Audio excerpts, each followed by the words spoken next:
Since the time of the ancient Greeks, one question has stood the test of time. Which is better, Coca Cola or Pepsi? We are here to answer that question today. Sadly, we will not be taste testing because we are investors, and our focus is on which company is the better investment. As investors, we must push aside alliances, biases, and even our own taste buds to choose which investments will make us the most money. In this video, I will give you a detailed breakdown of which company is most deserving of a position in your portfolio and will make you the most money. Take a moment to hit the like button and subscribe to this channel to show your support and never miss a future video. I want to make a quick announcement. We have made our own investing Facebook group called Stock Market Investing. I'm linking it in the description below. Please join our group if you would like to join our community, ask questions, share your knowledge, and grow together. Watch the end of this video because I will be talking about an important risk of investing in these companies. Before we get into valuation, profitability, growth, and other aspects of fundamental analysis, let's compare the companies and their products side by side. Take a look at this chart for a moment. Where you thought you had so many choices between competing brands at the store, nearly all the brand names you love are owned by only a few companies. Pepsi and Coca Cola are two of these giants. When you think of Coca Cola, the first and maybe the only product that comes to your mind is likely this. However, Coca Cola owns many other brands including Sprite, Fanta, Powerade, Minute Maid, and Vitamin Water. When people think of Pepsi, the first thing they think of is Pepsi's drink name Pepsi. However, Pepsi also owns Lay's, Mountain Dew, Gatorade, Sabra, Tropicana, Doritos, 7-Up, Quaker, Ruffles, Lipton, Cheetos, Aquafina, Sierra Mist, Fritos, and so on. In fact, Pepsi has 22 brands with over $1 billion in annual sales and over 40 brands with $250 million to $1 billion in sales. Many, like Dole, Captain Crunch, and Rolled Gold, may be products that you've eaten many times before but never knew that they were owned by Pepsi. Now to answer whether the world prefers to drink Coca Cola or Pepsi. There is no debate. Coca Cola wins almost everywhere outside the US, Canada, and a few other countries, and we all win if you take a moment to hit the like button. Argentina and Brazil are the biggest fans of Coca Cola, and the US is the biggest fan of Pepsi. Based only on this chart, it might seem Coca Cola is a clearly superior brand, given there is 9 times greater interest in Coca Cola globally. As with most things, it's not that simple. Let's take a look at revenue from 2019. Coca-Cola had 42% of the market share for soft drinks, significantly beating Pepsi's 31% of the market. However, Pepsi's annual revenue was $57.8 billion, whereas Coca-Cola's annual revenue was only $35.2 billion. If you look at the bottom, Pepsi only spent half as much on advertising to achieve this win. How is this possible? It goes back to the diversification of products. This is a breakdown of Pepsi's revenue from 2013. Snacks like Cheetos and Tostitos made up 52% of revenue. Beverages were only 48%.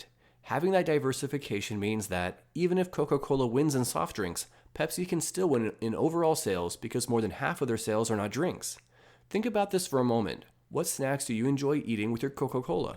It is possible you are eating Pepsi's food while you drink Coca-Cola's drinks. Pepsi still manages a partial win. Let's compare their businesses in 2017. On the left, you see the stats for Pepsi. Revenue at the bottom for Pepsi was $63 billion compared to Coca-Cola's $35 billion.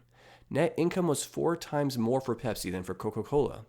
4% of the revenue came from Quaker Foods and 25% came from Frito-Lay. I see the snack food opportunities as a big positive for Pepsi, and it has helped them grow faster than Coca-Cola. I see that as a point for Pepsi over Coca-Cola.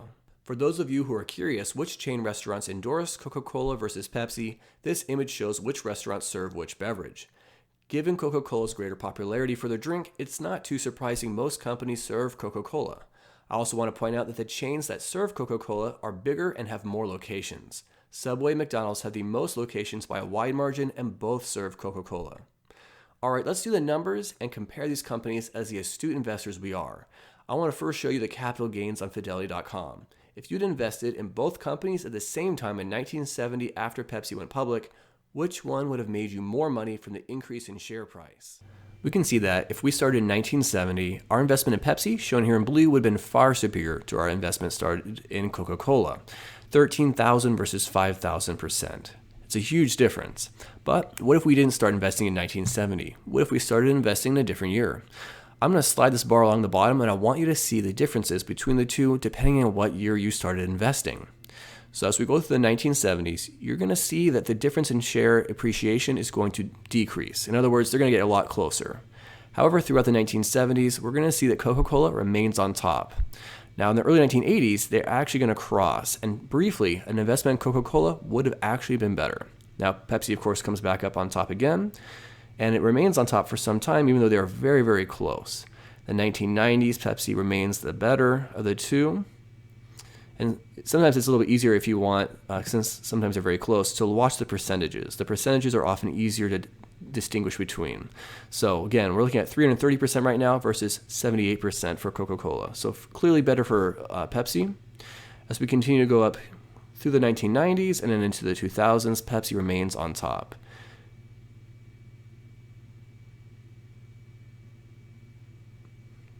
And it's going to be very consistently like that throughout this time period. We're getting very recent now. We're going to 2015. Still better, still better, still better. And even in the last year, we would have been looking at just below even for Pepsi versus over a 10% loss for Coca-Cola. So looking across this time span, with very, very few exceptions, investment in Pepsi was almost always a better investment than an investment in Coca-Cola. I am a dividend investor, and for that reason, I always want to consider how much money I would make if I was also receiving and reinvesting dividends. Given both companies pay a dividend, what if we consider how much money we would make with the reinvestment of dividends? An investment of $10,000 in both companies in 1986 places Pepsi well ahead of Coca-Cola. Our $10,000 with Pepsi would become $729,000. The $10,000 in Coca-Cola would become $571,580. While past returns do not guarantee future returns, it establishes a pattern and it's worth careful consideration. Pepsi's returns are clearly better.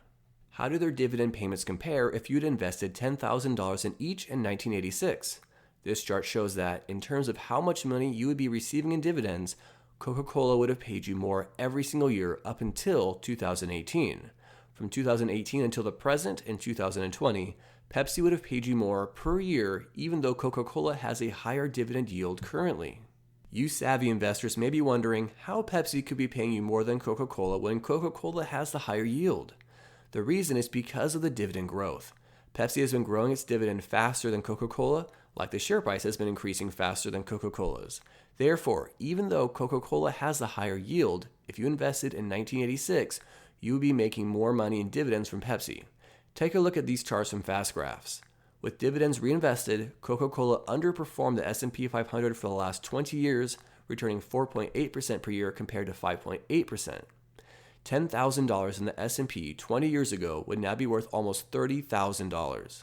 $10,000 in Coca-Cola would now be worth around $25,000. The dividend growth rate was about 8.5% for Coca-Cola. Pepsi, on the other hand, returned 8.2% per year and had a dividend growth rate of almost 11%. 20 years of investment would have returned your $10,000 into over $46,000. So, to summarize past performance, Pepsi would have made you far more money than Coca-Cola. That's another win for Pepsi. Let's analyze both of them through fast graphs. We are looking at Coca-Cola. I'll explain this graph real quick before we analyze Coca-Cola. The dark green is earnings. Typically, the price of a company like Coca-Cola will follow the earnings. The price to earnings is shown as the black line. We typically expect it to follow the dark green. Instead, what we see is the black line is well above the dark green. This is because Coca-Cola trades at a premium. In other words, because it is a well-known, high-quality brand name company, it is expensive. It is overvalued, but almost always remains that way. If you want to buy it, you will probably have to buy it when it's overvalued. The blue line is the normal PE. In other words, the blue line is essentially showing the average of the black line over time when compared to the earnings in dark green. You will notice that the blue line is in the same shape as the top of the dark green. Over time, the price to earnings generally follows the blue line. In the midst of the current crisis, the price to earnings has dropped down to the normal PE blue line. This means it is currently trading around where the markets have been saying Coca-Cola should be valued over the past 20 years. If you bought today and the PE continued to follow the earnings in the manner it has for the past 20 years, you could expect to earn 6.8% per year from your investment. This includes the dividend. For me, this is fairly low. Particularly in the current economic crisis, there are a lot of opportunities available which I believe can provide the investor higher returns. The blended PE of 22.62, while lower than where it was months ago, is still above what I want to pay. In other words, it is still too overvalued for me to invest in at this time. I want to point out for a moment that this company's market cap is almost $200 billion. I see this as a positive. Larger companies are more stable, are more predictable, and are less likely to fail. I believe Coca-Cola has a sizable moat. The 45% long-term debt-to-capital ratio is not too bad, although I believe Coca-Cola's debt is too high overall.